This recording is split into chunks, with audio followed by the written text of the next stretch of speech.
오늘 주신 말씀을 통해서 여호와의 말씀대로 라는 제목으로 함께 말씀 나누겠습니다. YTN에서 김인배 씨의 삶을 다큐멘터리로 방영한 적이 있습니다. 그분은 어린 시절 배가 고파서 물건을 훔쳤습니다.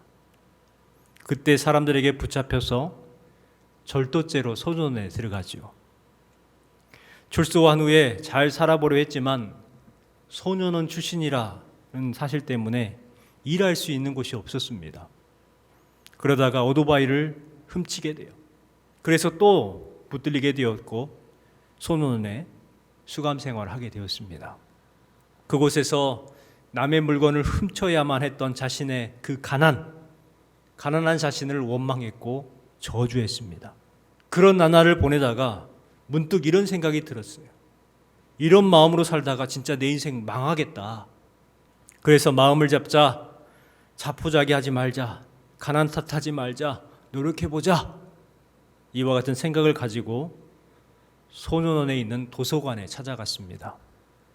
그래서 그곳에 가서 날마다 책을 읽기 시작합니다. 수필책, 문학책, 역사책, 그런 책을 읽다 보니까 인생은 그렇게 사는 것이 아니구나 깨닫게 되었습니다.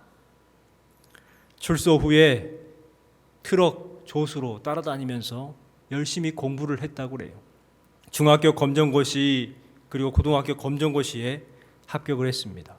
이후에 어떤 교수님, 알게 된 교수님의 도움을 받아가지고 대학교에 들어갔는데 토목학과를 들어갔습니다. 졸업 후에 열심히 살았고 자수성가해서 구룡종합건설 대표가 됩니다.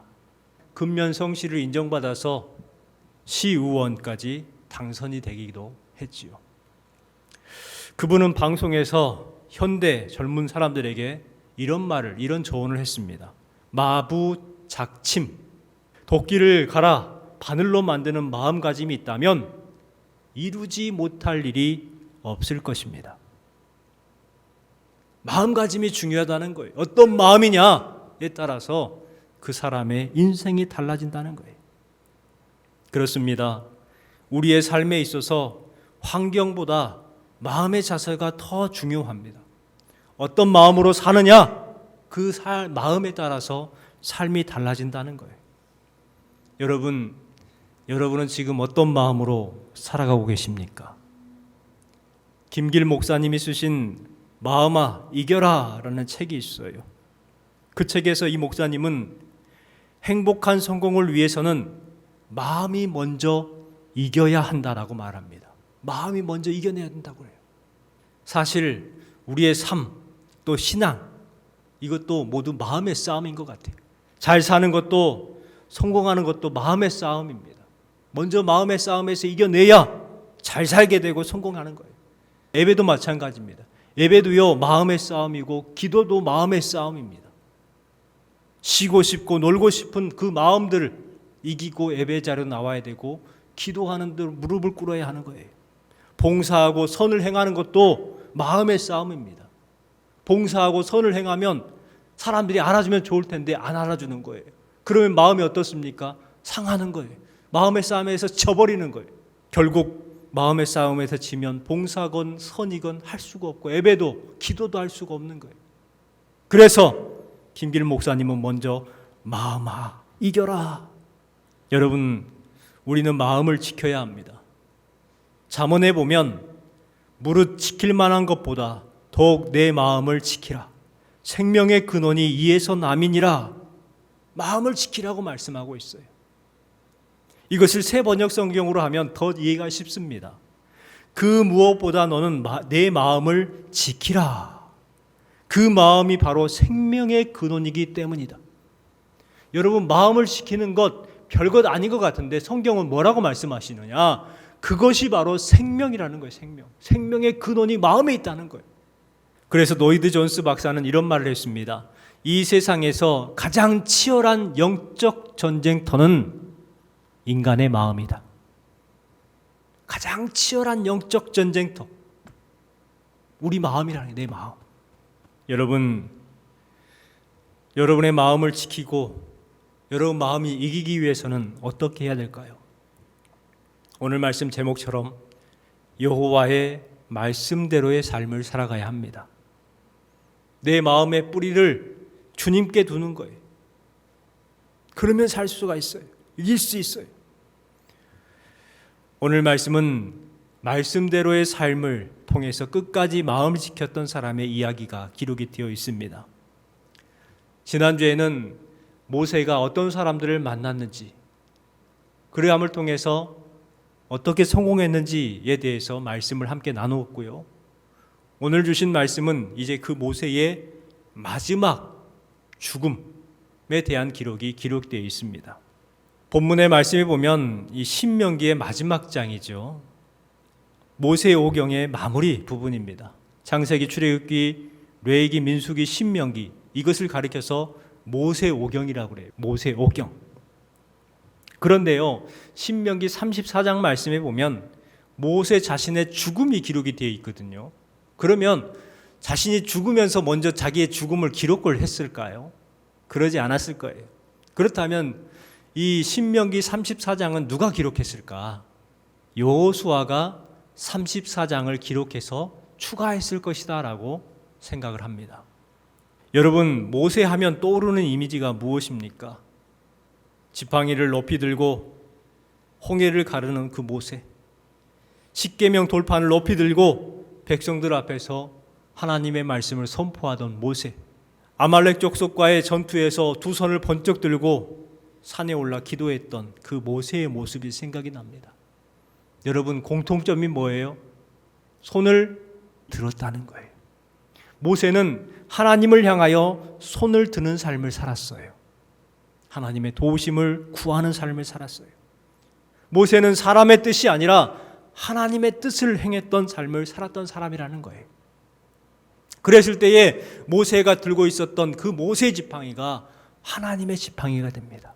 모세의 능력이 아닌 하나님의 능력이 그의 삶 가운데에 나타났기 때문입니다. 여러분, 우리도 모세와 같이 항상 하나님을 향하여 손을 들어야 합니다. 하나님을 향하여 손을 들면 하나님의 능력이 우리의 삶 가운데 나타나기 시작하는 거예요.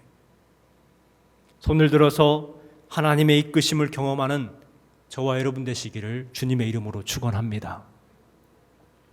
오늘 말씀에 보면 그 모세가 가나안 땅을 눈앞에 두고 갑자기 죽어요.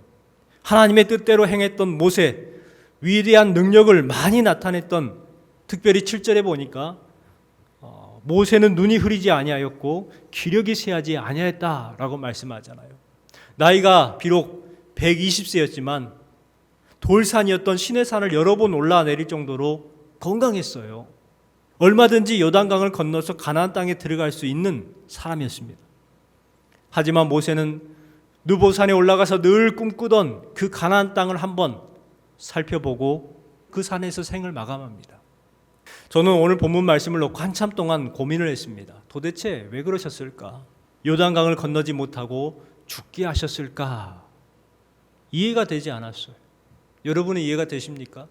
그렇게 힘든 광야에서 그 말 안 듣는 백성들을 이끌면서 자신의 삶을 드렸는데 다른 사람이면 몰라도 모세는 가나안 땅에 들어가야 하지 않겠습니까? 신명기 32장 51절 말씀에 보면 모세가 가나안 땅에 들어가지 못하는 이유에 대해서 기록을 해놓은 부분이 있습니다. 이 이유 때문에 모세가 가나안 땅에 들어가지 못한다는 거예요. 무리바 물가에서 무슨 일이 있었느냐? 출애굽 후에 이제 무리바에 도착을 했을 때에 모세의 누나였던 미리암이 죽습니다. 사랑하는 누나, 자신을 아껴줬던 그 누나를 잃었어요. 그러니까 마음에 상심한 마음이 많았는데 그것도 모르고 이스라엘 백성들은 모세에게 또 찾아와 가지고 물이 없다고, 죽게 생겼다고, 다시 애굽으로 돌아가자, 이상한 이야기를 합니다. 모세의 상황을 전혀 고려하지 않아요. 물 하면서 물을 구하니까 모세가 좀 짜증이 났던 것 같아요. 사람인지라 짜증이 나죠. 하나님 앞에 가서 하나님 어떻게 할까요? 하니까 하나님께서 백성들을 모아놓고 그들 앞에서 반석을 명하여 물을 내라 이렇게 말씀하십니다. 그러니까 모세가 그 명령대로 지팡이 들고 이제 백성들을 모아요. 그리고 그 백성들이 보는 앞에서 이렇게 말합니다. 패역한 너희들이여 들으라. 우리가 너희를 위하여 이 반석에서 물을 내랴. 패역한 너희들. 얼마나 짜증이 났으면 그랬을까요? 그러면서 하나님의 명령과는 다르게 지팡이를 들고 그 반석을 칩니다. 하나님께서는 뭐라고 했냐면 그 앞에서 반석을 명하여 물을 내라 이렇게 말했어요. 명해라 그랬어요. 그런데 지팡이로 때리라고 하지 않았는데 모세는 화가 나서 그랬겠죠. 지팡이를 들고 때려버립니다. 그러니까 물이 나오지요. 이것이 모세가 가나안 땅에 들어가지 못하는 이유라는 거예요. 시편 106편에 보면 그때 모세의 잘못에 대해서 세 가지로 이렇게 평가를 합니다. 첫 번째가 뭐냐면 반석을 명하여 물을 내라고 했는데 지팡이로 2번 쳤다는 거예요. 두 번째는 하나님이 물을 내게 하신다라고 하지 아니하고 자신이 내어 보여주겠다고 말했다는 거예요. 하나님께서 물을 주신다고 해야 되는데 내가 물을 내랴 하면서 자신이 꼭 물을 내는 것처럼 자신의 능력인 것처럼 말했다는 거예요. 그리고 세 번째가 백성들 앞에서 분노와 혈기를 나타냄을 통해서 하나님을 증거하지 못했다는 거예요. 이 세 가지 이유 때문에 가나안 땅에 들어가지 못한다는 것입니다. 40년 동안 딱 한 번 화를 냈던 그 이유 때문에 꿈에도 그리던 가나안 땅에 들어가지 못했다는 거예요. 그렇다면 저와 여러분은 과연 가나안 땅에 들어갈 수 있을까요? 우리는 하루에도 모세와 같이 분을 내고 화를 내면서 우리 입술 가운데 우리 행동 가운데에 그러한 모습, 불순종의 모습이 너무나도 많은데 모세는 40년 동안 딱 한 번이었다니까요. 모세의 마음을 헤아려 보면 많이 섭섭하겠다라는 생각이 들어요. 마음이 흔들리고 속상하고 괴롭겠다. 서운하겠다. 마음을 지키기가 참 어려웠을 거예요. 그동안 내가 어떻게 살았는데 굳은 일, 배신과 원망, 박해를 당하면서도 내가 어떻게 했는데 그런데 모세는 아무런 불평 없이 묵묵히 느보산에 올라가요. 죽을지 알면서 아무런 말 없이 올라가요. 신명기 32장 49절부터 50절 말씀 보십시오. 같이 한번 읽어볼까요? 너는 여리고 맞은편 모압 땅에 있는 아바림 산에 올라가 느보산에 이르러 내가 이스라엘 자손에게 기업으로 주는 가나안 땅을 바라보라. 내 형 아론이 호르산에서 죽어 그의 조상에게로 돌아간 것 같이 너도 올라가는 그 이 산에서 죽어 내 조상에게로 돌아가리니. 모세가 그 산에 오를 때에 자신이 죽을 것을 알았어요? 몰랐어요? 알았어요. 내가 저 산에 올라가면 내가 저 산에서 죽는구나 알았어요. 그런데 자기가 죽을 것을 알면서도 하나님의 말씀대로 느보산에 홀로 올라갑니다. 혼자 갔어요. 가나안 땅을 바라보고 어디인지 알지 못하는 곳에서 모세는 죽습니다. 지금까지 모세의 무덤이 어디 있는지 몰라요. 오늘 본문을 묵상해 보면서 이 모세의 마지막 퇴장하는 모습이 참 훌륭하다는 것을 깨닫습니다. 여호와의 말씀대로 이스라엘 백성들을 출애굽시켰고 여호와의 말씀대로 가나안 입국까지 인도했던 그 모세, 그 모습, 그리고 마지막 퇴장하는 그 모습, 참 존경스럽고 위대한 삶을 살았다. 그런데요, 여기에서 가장 존경스러운 부분이 바로 오늘 주신 말씀의 부분입니다. 여호와의 말씀대로 묵묵히 느보산에 올라가는 모세의 퇴장하는 그 모습, 가장 훌륭한 모습이 아닐까요? 여러분이 모세 같으면 그냥 아무런 말 없이 홀로 느보산에 올라가겠습니까? 수많은 사람들을 대동하고 나를 따르라 골목대장처럼 의기양양하면서 느보산에 올라가지 않을까요?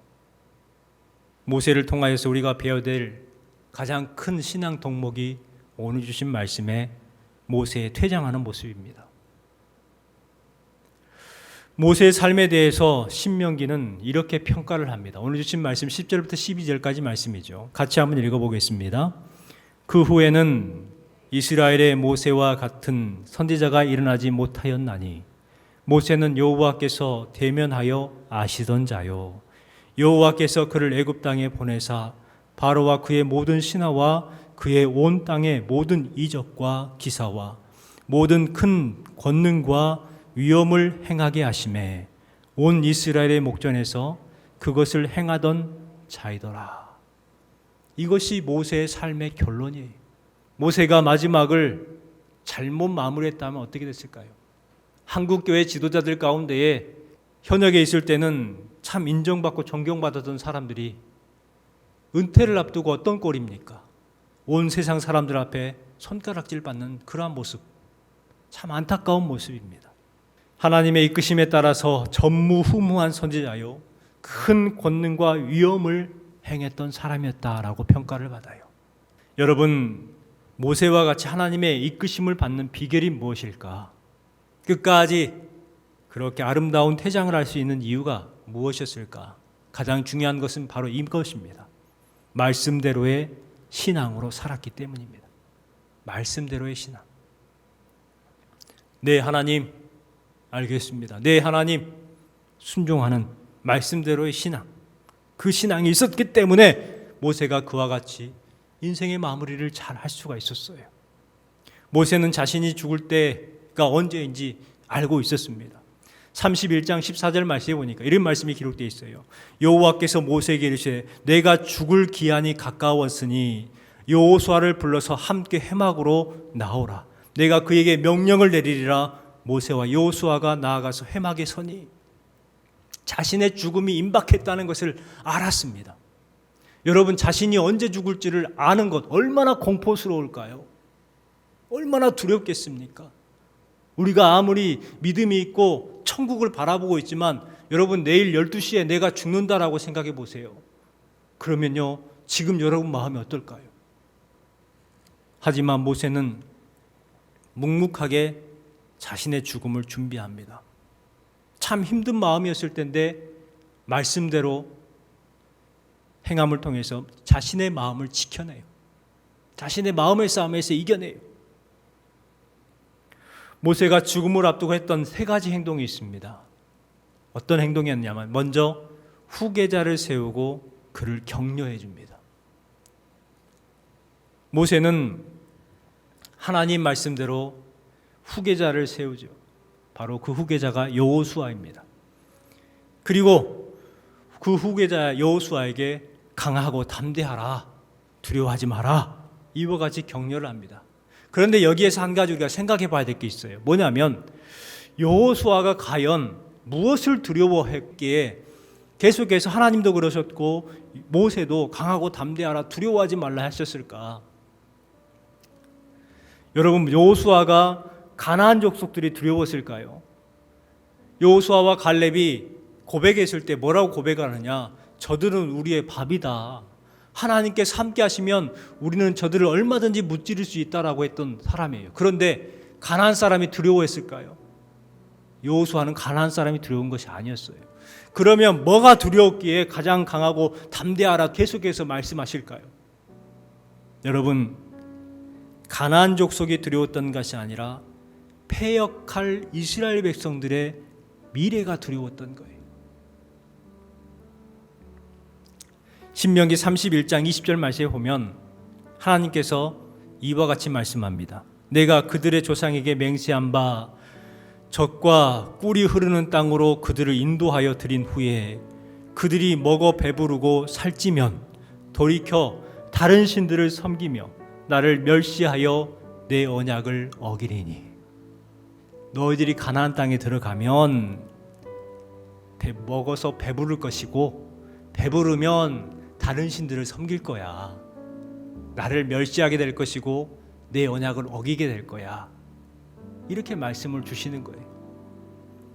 자기 백성들의 타락, 배부르고 살찌니까 하나님을 떠나는, 배교하는 그와 같은 모습이 두려웠던 거예요.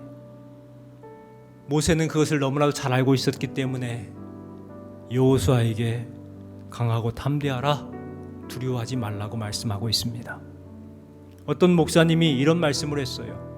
목회는 배신과의 싸움이다. 배신과의 싸움이다.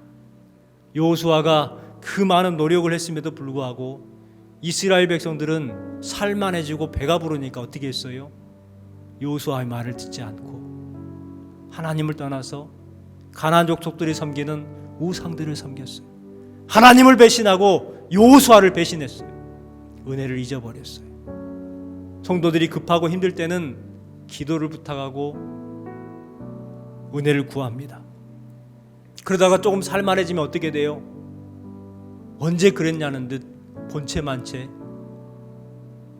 은혜를 잊어버리죠. 목회자는 그 배신감 때문에 힘들 때도 있어요. 그래서 그 목사님이 그런 말을 하더라고요. 목회는 배신과의 싸움이다. 두 번째는 백성들을 축복합니다. 33장에 모세가 이스라엘 각 지파별로 구체적으로 이렇게 축복하는 내용이 기록이 되어 있습니다. 여러분, 우리 그리스도인은요, 세상에 사는 날 동안 축복하는 삶을 살아야 합니다. 축복은 행복을 빌어주는 거예요. 하나님께서 복을 내려주실 것입니다. 간구하는 거예요. 내가 복의 주체는 아니지만 하나님께서 복을 주시라고 그렇게 간구하는 것, 이것이 축복이에요. 민수기 6장 24절부터 26절까지 보면 이 아론의 축복의 말씀이 기록되어 있죠. 여호와는 내게 복을 주시고 너를 지키시길 원하며, 여호와는 그 얼굴을 내게 비추사 은혜 베푸시기를 원하며, 여호와는 그 얼굴을 내게로 향하시사 평강 주시기를 원하노라 할지니라 하라. 이와 같이 말씀이 기록되어 있어요. 여러분, 진짜 중요한 말씀 그 다음에 있어요. 같이 한번 읽어볼까요? 노란색이요. 그들은 이같이 내 이름으로 이스라엘 자손을 축복할지니 내가 그들에게 복을 주리라. 축복해라. 그리하면 내가 복을 주리라고 말씀하고 있는 거예요. 복을 주시는 분은 하나님이에요. 하나님은 우리의 복의 근원이 되십니다. 그렇기 때문에 여러분 가족들을 축복하시고 자녀들을 축복하시고 이웃들을 축복해 주시기 바랍니다. 축복하는 삶을 사시기 바랍니다. 세 번째는요, 진짜 약속의 땅을 바라봤습니다. 진짜 약속의 땅. 오늘 신명기 34장의 핵심이 여기에 있어요. 모세가 느보산 산맥에 올라서 비스가 산에 올라갑니다. 그리고 적과 꿀이 흐르는 가나안 땅을 바라봅니다. 4절 말씀을 같이 한번 읽어볼까요? 여호와께서 그에게 이르시되 이는 내가 아브라함과 이삭과 야곱에게 맹세하여 그의 후손에게 주리라 한 땅이라. 내가 네 눈으로 보게 하였거니와 너는 그리로 건너가지 못하리라. 모든 것을 다 보여주고 나서 하나님께서 뭐라고 말씀하세요? 너는 그리로 건너가지 못할 것이다. 얼마나 섭섭할까요? 그런데요, 모세는 섭섭해하지 않아요. 가나안 땅, 그 약속의 땅이지만 그곳에 안 들어가도 괜찮다는 거예요. 그 이유가 뭘까요? 세상의 약속의 땅을 바라본 것이 아니라 하늘의 약속의 땅을 바라봤기 때문에 그래요. 여러분, 가나안 땅이 좋을까요? 천국이 좋을까요? 꿀이 흐르는 가나안 땅이 아무리 좋아도 천국과는 비교가 안 되는 거예요. 모세는 적과 꿀이 흐르는 그 가나안 땅을 다 보았지만 부러워하지 않았어요. 왜냐하면 진짜 약속의 땅인 천국을 바라봤기 때문에 그래요. 그래서 묵묵하게 그렇게 느보산에서 생을 마감할 수 있었던 거예요. 복음성가 가운데 보면은 이런 복음성가가 있어요. 사람을 보며 세상을 볼 땐 만족함이 없었네. 나의 하나님 그분을 뵐 땐 나는 만족하였네. 저기 빛나는 태양을 보라. 또 저기 서 있는 산을 보아라. 천지 지으신 우리 여호와 나를 사랑하시니 나의 하나님 한 분만으로 나는 만족하겠네. 사람을 보고 세상을 보면 만족이 없어요. 여러분, 만족한 적 계세요? 이 땅의 것 가지고 만족한 적 계시냐고요? 이 정도면 적당하다, 이 정도면 괜찮다, 만족한 적이 있냐고요? 저는 한 번도 없었던 것 같아요. 말씀을 묵상하면서 감동이 되는 부분이 이 부분이었습니다. 비스가산에서 모세가 죽은 것은 하나님의 은혜였다는 거예요. 우리 생각에는 모세가 비스가산에서 죽은 것이 참 억울하겠다, 섭섭하겠다, 그런 생각이 드는데 정작 모세 입장에서는 모세가 느부산에서 죽은 것이 하나님의 은혜였다는 거예요. 가나안 땅에 들어가서 가나안 정복 정쟁을 해야 되는 수날 동안 모세가 얼마나 힘들어했겠어요. 하지만 하나님께서는 그 모든 일들을 쉬게 하시는 거예요. 영원한 천국, 주님과 함께하는 그 천국을 허락해 주시는 그 말씀을 생각할 때에 오늘 주신 말씀에 모세에게 하나님께서 은혜를 베푸시는구나 라는 것을 알 수가 있었습니다. 하나님은 끝까지 모세와 함께 하셨습니다. 하나님은요, 우리와 멀리 계시는 분이 아니에요. 내 기도를 안 듣고 계시는 분이 아니에요. 출애굽기 3장 말씀에 보면 여호와께서 이르시되 내가 내 백성의 고통을 분명히 보고 그들의 부르짖음을 듣고 그 근심을 알고 내가 내려가서 그들을 건져내고 그들을 인도하여 아름답고 관대한 땅으로 데려가려 하노라, 분명하게 말씀하고 있어요. 보고 듣고 알고 건져내시고 인도하시고 이끄시는, 데려가려 하시는 그와 같은 하나님이 우리와 함께 하시는 분이신 줄 믿으시기 바랍니다. 여러분이 잘되고 후손이 복을 받길 원하십니까? 잘되고 복을 받기 원하신다면 오늘 말씀처럼 모세와 같이 말씀대로의 신앙으로 살아가시기 바랍니다. 다음 세대를 위해서 축복해 주시고 격려하시고 기도해 주시기 바랍니다. 축복해 주시기 바랍니다. 그리고 가장 중요한 게 뭐예요? 진짜 약속의 땅을 바라보시기 바랍니다. 그러면 이 세상에 섭섭한 것이 사라지는 거예요. 여러분, 말씀대로 행하시고 진짜 약속의 땅을 바라보시는 거룩한 성도가 되시기를 나사렛 예수 그리스도의 이름으로 축원합니다.